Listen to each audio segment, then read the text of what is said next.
What if I told you some of the biggest stories in human history are missing? Not because they were small, not because they did not matter, but because history does not save everything. It saves what survives fire, what survives war, what survives time, and sometimes, what powerful people allow to survive. Everything else? Burned, buried, broken, silenced. The history we learn feels complete. Kings, empires, wars, dates, everything placed neatly in order. But that order is an illusion, because history is not the full story of humanity. It is only the part that made it through. A carved name becomes a legend. A burned library becomes a blank space. A buried city becomes a mystery. And a life with no writer becomes invisible. So when we open the past, we are not reading a complete book. We are reading damaged pages. So before we believe we know the full story, let's look at 10 records that almost vanished, and what they tell us about the history we were never taught. Number 10. The cities that lost their names. We imagine the beginning of civilization as something clear, a place, a people, a name. But some of the earliest cities did not leave us their names. Take Çatalhöyük, an ancient settlement in modern-day Turkey. Its houses survived, its walls survived, its burials survived, even traces of paintings and daily life survived. But the name its own people used did not. Çatalhöyük is not what they called it. It is a modern name, given long after they were gone. So think about that for a second. We can study their homes. We can see where they cooked, where they slept, where they buried their dead. But we cannot hear the name they used when they spoke about home. A child may have asked, "When are we going back to our city?" A trader may have traveled for days telling people he came from there. A family may have believed their place would be remembered forever. And today, we do not know what that place was called.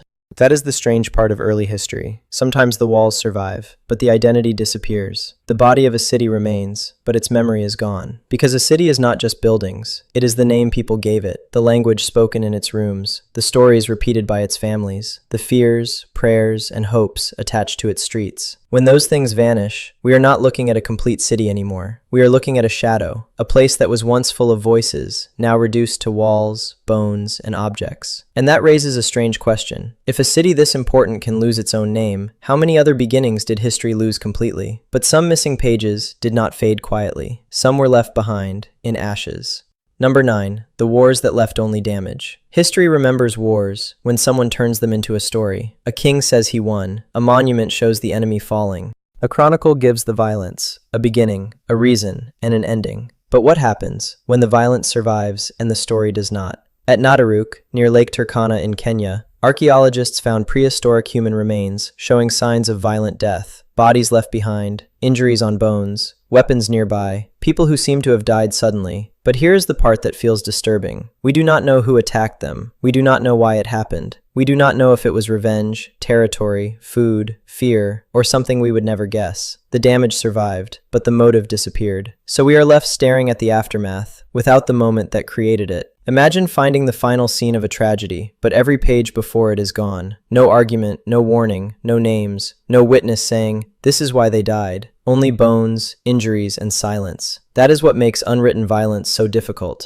A burned settlement could mean invasion. It could mean civil war. It could mean panic. It could mean a ritual we no longer understand. Or it could mean something else entirely. Today, they exist only as ash, broken bones, and silence beneath the ground. No names, no dates, no winner, no reason. Only ruins that say, something happened here, and then silence. But history is not only buried in dead places. Sometimes, it is buried under cities that are still alive. Number 8. The kingdoms beneath our feet. Some history is not missing because it was destroyed. It is missing because people kept living above it. In Mexico City, the Templo Mayor, the great temple of Tenochtitlan, was hidden beneath the modern city for centuries. Not in some forgotten desert, not on a lonely mountain. Beneath streets, beneath buildings, beneath people walking through daily life. And that is the strange part. One of the most important sacred places of an old capital was not gone. It was underneath everyone. People were living their lives above a buried world, without seeing the city below their city. And this did not happen only there. In Rome, even modern subway work can reveal ancient walls, homes, baths, wells, and pieces of lives, buried under the city people still use today. So the past does not always disappear sideways. Sometimes, it disappears downward, layer by layer, road by road, floor by floor, generation by generation. A palace can sit beneath an apartment block, a temple floor beneath traffic, a market beneath another market, an older city beneath the city that forgot it. That is what makes living cities so strange. They are not one place. They are many places, stacked on top of each other. One civilization builds, another conquers, another renames, another reuses the stones. And the deepest layer may be the one that explains everything. But it is also the hardest to reach, because people live there now. You cannot simply open the ground without interrupting homes, roads, shops, water lines, and the present world above it. So sometimes, history is only revealed by accident. A construction site opens a wound in the street, a worker finds a wall, a road repair touches something ancient. For a short moment, the buried city looks back. Then the modern city closes over it again. So the question becomes, how much history is not lost at all, but sealed beneath the places we still call home? But some lost history was not trapped under stone. Some disappeared with the footsteps of people who carried the world across distance, which leads us to number 7.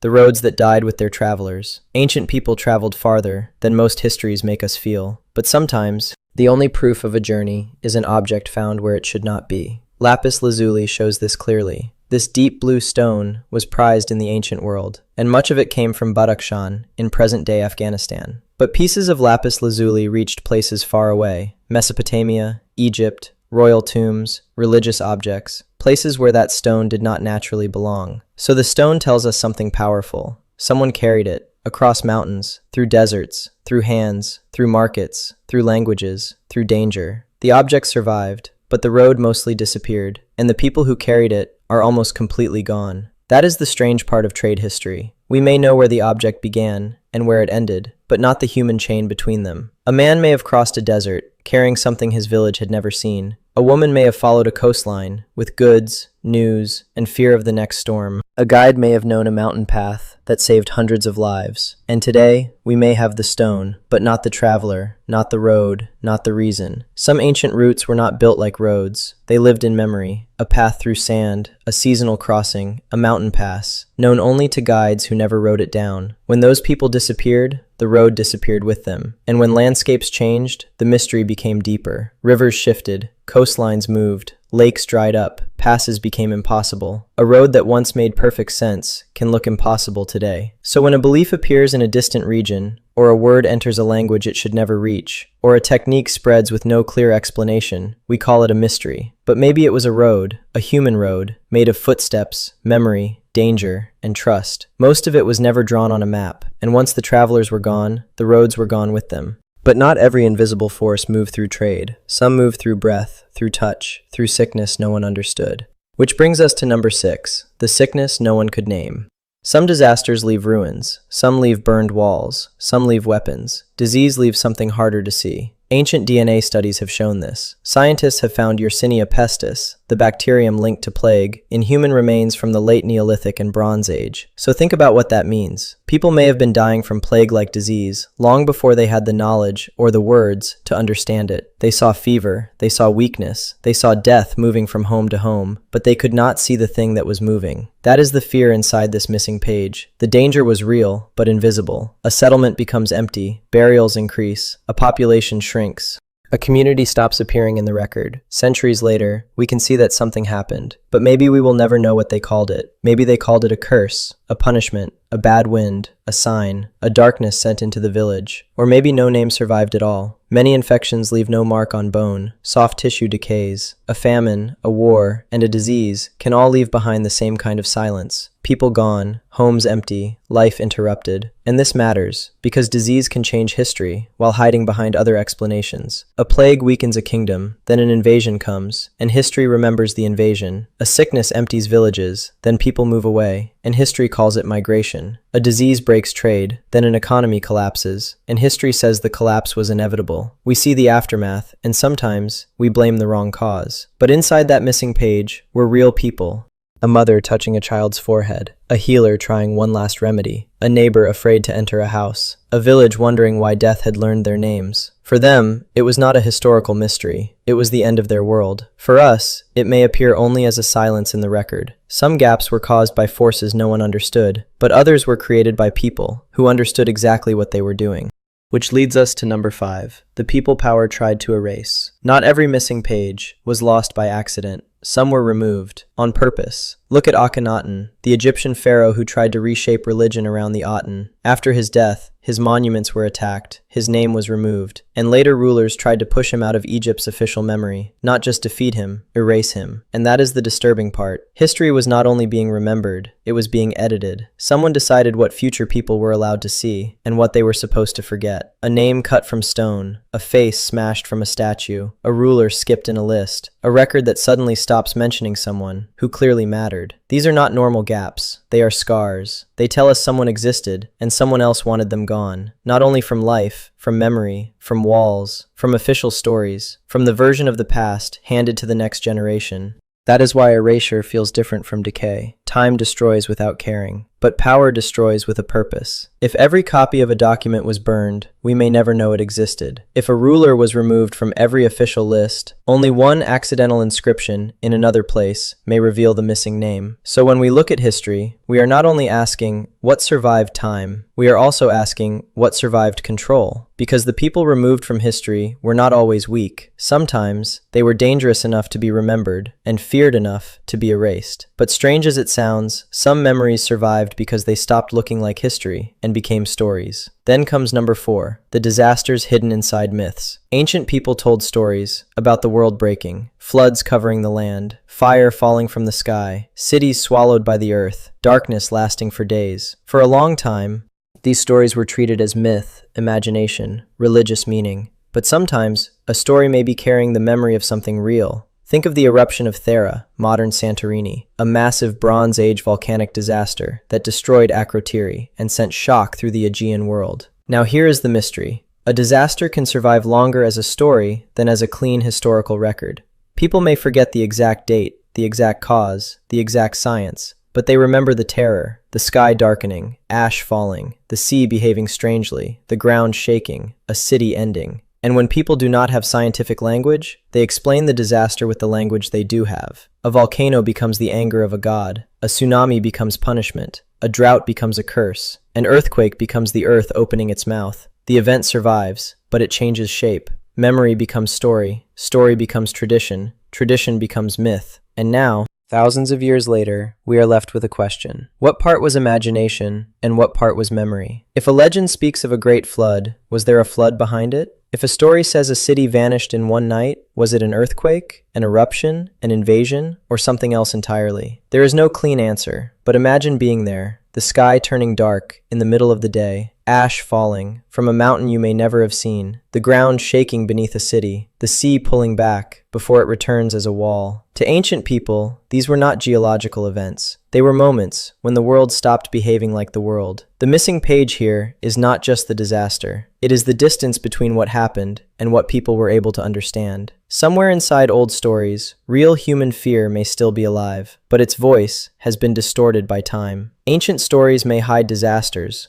but ancient monuments hide something more human, the hands that built them. Which takes us to number 3, the hands behind the wonders. Many ancient monuments survived. Pyramids, temples, stone circles, walls crossing landscapes. They still make people ask, how did humans build this? But the stranger question is, who actually built it? At Giza, archaeologists found a workers' town near the pyramids. Homes, streets, bakeries, work areas, cemeteries. Not just stones in the distance. A human world, close to the wonder, feeding it, organizing it, building it. And that changes the way the pyramids feel. They were not made by mystery hands. They were made by people with houses, food, injuries, skills, problems, and lives happening beside the work. And Deir el Medina, the village of artisans who worked on royal tombs in Egypt, gives us something even rarer. Traces of workers' daily lives, arguments, payments, families, complaints, ordinary problems. For a moment, the workers step out of the background, but only for a moment, because for most ancient wonders, the rulers remained famous, and the makers disappeared. The king's name survived, the worker's name did not. The tomb survived, the painter's voice did not. The wall survived. The person who lifted the stone disappeared into silence. That is the painful part of monuments. They can preserve power for thousands of years, while forgetting the hands that made power visible. A monument can stand for 4,000 years, while the person who placed one stone was forgotten before his grandchildren died. We can touch the stone, but not hear the person who carried it. Every ancient wonder is partly a memorial, not only to the ruler who claimed it, but to the unnamed people who made it possible. In many cases, they are the true missing authors of the ancient world. And if the builders of wonders could disappear,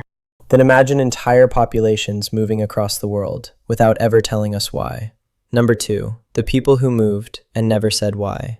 Human history is a story of movement, but movement does not always explain itself. The Yamnaya-related migration shows this. Around 5,000 years ago, people connected to the Eurasian steppe moved across huge distances. Ancient DNA shows their ancestry spread into large parts of Europe, and this movement may be connected to the spread of Indo-European languages. So we can see the result: changed ancestry, changed cultures, changed languages, changed futures. But here's the missing part. The people themselves did not leave us a diary saying why. No voice saying, "We left because the land failed." No parent saying, "We moved because our children needed safety." No traveler saying, "We thought life would be better beyond the horizon." History draws migration as an arrow on a map.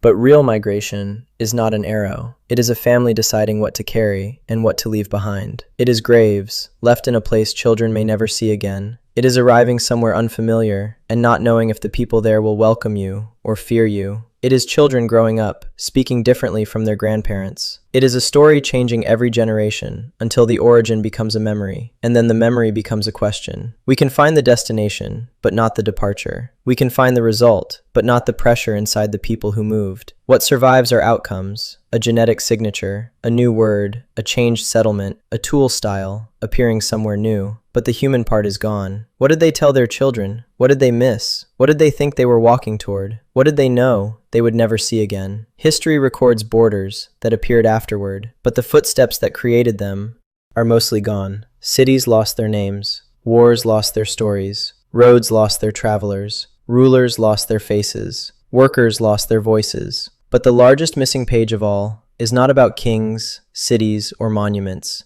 It is about almost everyone.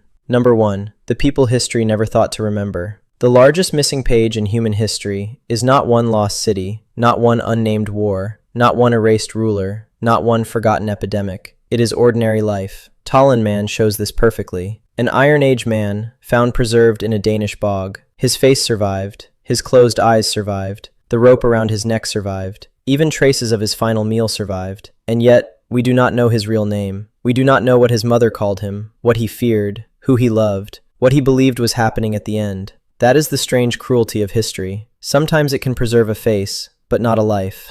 It can show us a body, but not the person inside it. And Tolan Man is only one preserved shadow. For most of human history, the people who filled the world were not kings, generals, priests, or philosophers. They were farmers, mothers, children, craftsmen, traders, servants, healers, fishermen, builders, cooks. People who woke up tired, people who worried about food, people who loved someone specific, people who feared something specific, people who laughed at jokes no one will ever hear again. They grew the food that fed cities, repaired the tools that kept life moving, raised children, buried parents, carried water, made bread, held hands, said goodbye, and history, for most of its length, did not think they were worth preserving. Ancient records focused on what power cared about: wars, taxes, royal bloodlines, land ownership, monuments, orders. Ordinary life was too common to record, and because it was common, it became invisible. We know the names of rulers who governed for a few decades, but not the farmers who fed them for generations. We know the battles, but not the families waiting for someone to return. We know the monuments, but not what the workers said to each other on the last day of building. For every person history remembered, there were thousands, then millions, then billions, who lived full human lives and left no written trace. Their existence was real, their choices mattered, their labor built the world we still study, but the record did not preserve them. Sometimes archaeology brings one of them back, for a second. A child's toy in a ruin,